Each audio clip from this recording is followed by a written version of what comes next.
আজকের প্রশ্ন হলো, গোপাল ঠাকুরকে নিয়ে তো আসলাম, এখন কিভাবে পুজো আর্চা হবে জানো না? শোনো বলছি।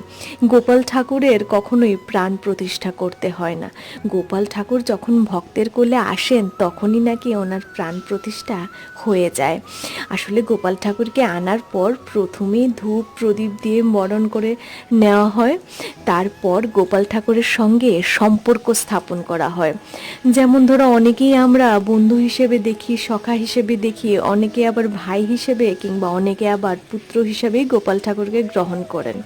ভগবান বলেছেন, ভগবানের সঙ্গে যদি সম্পর্ক স্থাপন না করতে পারা যায় তাহলে নাকি ভগবান প্রাপ্তি হয় না। আমি সত্যি জানি না ভগবান প্রাপ্তি হয় কি না, তবে মনের যতটুকু আস্থা, যতটুকু আমার মনের বিশ্বাস, ভালোবাসা, শ্রদ্ধা আছে, সবটুকু দিয়েই আমি গোপাল ঠাকুরের পুজো করি। জানি না বাকিটা ঠাকুরের হাতে। চলো, টাটা।